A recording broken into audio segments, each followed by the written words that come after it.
৩৬ জুলাই গণ অভ্যুত্থানে যারা শহীদ হয়েছে তাদের সুষ্ঠু তালিকা আমরা করতে পারি নাই গত ১০০ দিন। যারা আহত মৃত্যুশয্যায় আছেন কয়দিন পরপরই অনেক আহত ব্যক্তি আমাদেরকে ছেড়ে চলে যাচ্ছে। শিশু হত্যা হয়েছে, হেলিকপ্টার থেকে গুলি করে ফ্যাসিস্ট হাসিনা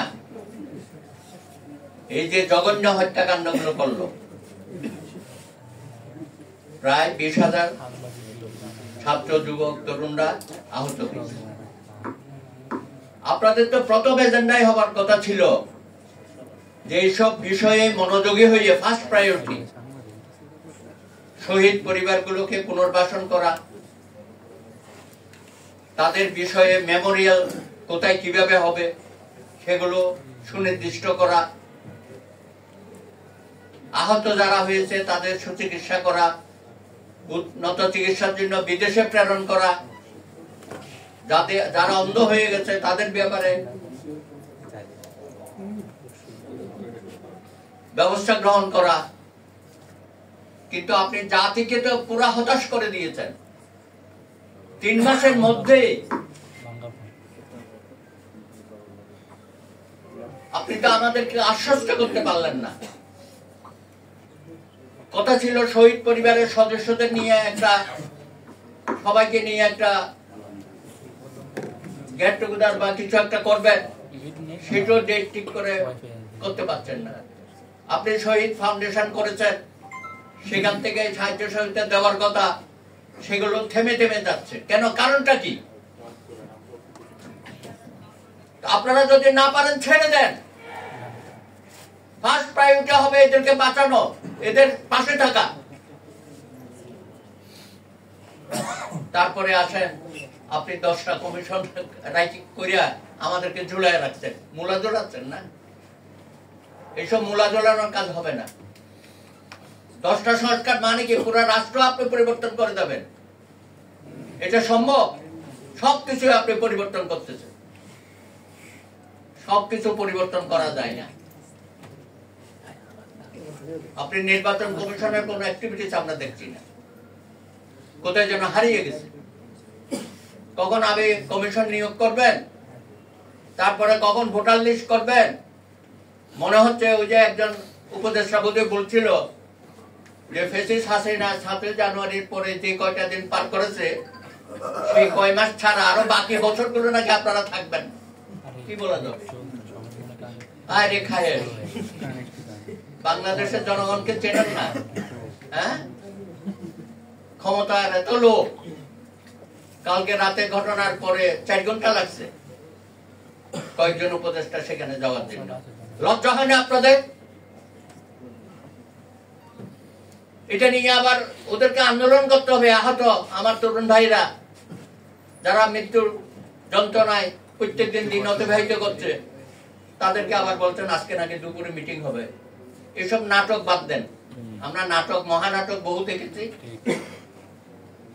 দয়া করে এখন তো মনে হচ্ছে আপনার একটা বোঝা। শেখ হাসিনা গেছে, ফ্যাসিস্ট গেছে, মাফিয়া গেছে, ইউনুসের নেতৃত্বে আরেকটা বোঝা যেন আমাদের মাথায় চেপে বসছে। আপনি কিসের জলবায়ু সম্মেলনে গেছেন? শূন্য দেখাচ্ছেন আমাদেরকে। নিজের দেশের জলবায়ুর খবর রাখেন? এখানে রাজনৈতিক আওয়াজে মেঘাচ্ছন্ন হয়ে গেছে, সেটা উপলব্ধি করার আপনাদের কেউ নাই। এখানে কতগুলো জঞ্জাল উপদেষ্টা তৈরি করেছেন, কথা বলতে জানে না, হাঁটতে জানে না, কোনো কোঅর্ডিনেশন নাই এদের মধ্যে। খুবই দুর্ভাগ্যজনক এটা। দয়া করে এগুলো বাদ দেন। আগামী 100 দিন প্রত্যেকটা দিন আপনাদের হিসাব নিকাশ দিতে হবে। এই অশুভ কর্মকাণ্ড থেকে বিরত থাকেন। সারা দেশের জনগণ, সমস্ত রাজনৈতিক দল, যুবক তরুণ সবাই বৈষম্য বিরোধী। এদের সাথে আমাদের বিভেদ সৃষ্টি করবেন না। আপনাদের কর্মকাণ্ডের কারণে একে অপরের প্রতিপক্ষ বানাচ্ছেন। এখানে কেউ প্রতিপক্ষ না, আমরা সবাই এক। তাদের আত্মত্যাগ আর 17 বছরের আত্মত্যাগ একই সূত্রে গাঁথা। এটা নিয়ে কেন আমাদের মধ্যে ভাগাভাগি হবে? যুগে যুগে আমাদের ছাত্র তরুণ যুবকরা 52 সন থেকে সমস্ত আন্দোলনের নেতৃত্ব দিয়েছে, রক্ত দিয়েছে। 69-এর গণ অভ্যুত্থানে ছাত্র তরুণরাই তো আমাদের বিজয় এনে দিয়েছে। 90-এ অনেকে এখানে আছেন, 90-এর সৈনিকরা তাদের অভ্যুত্থানে একসাথে যেতে বাধ্য হয়েছে। কখনো বিরোধ হয় নাই, কখনো ছাত্র তরুণরা এই বিজয়কে একমাত্র তাদের বিজয় বলে দাবি করে নাই। তাহলে তো এত বড় বড় যে পরিবর্তন হয়েছে দেশে, তাহলে সব মিথ্যা হয়ে যাবে, ইতিহাস মিথ্যা হয়ে যাবে। সুতরাং এখন যে পরিবর্তনটা আসছে, নতুন করে যে আমরা আবার স্বপ্ন দেখলাম, 17 বছরের জগত্তর পাথরকে আমরা সরালাম সকলে মিলেমিশে, তার সুফল অতীতে যেমন 71-এ ব্যর্থ হয়েছে, 90-তে ব্যর্থ হয়েছে, এই গণ অভ্যুত্থানও আমরা ব্যর্থ হতে দিতে পারি না। জনগণের আশা আকাঙ্ক্ষা, তার সুফল মানুষের ঘরে ঘরে পৌঁছাতে হবে। এটা আপনারা বলেন, কিন্তু কাজে আমরা সেটা দেখি না। আরে ভাই, নন ইস্যু কতগুলো সামনে কেন আনেন? দরকার আছে এগুলো? কার ছবি থাকলো আর কার ছবি গেল? মাহফুজ সাহেব, আমার কোনো প্রয়োজন ছিল না। আপনি একজন উপদেষ্টা, সেটা তো মনে রাখতে হবে। সেটা আপনারা তো রাষ্ট্রপতি ভবনে বল